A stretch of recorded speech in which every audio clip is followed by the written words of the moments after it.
Guys, koi fish. Now, see? Big koi fish.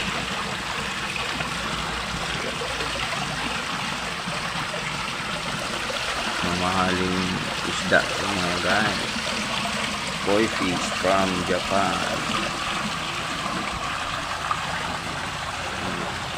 Okay. Ganda ng kulay mga guys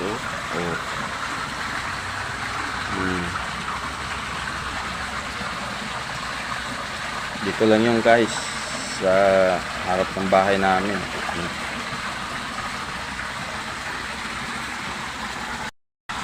So madumi na ngayon isda na koi fish.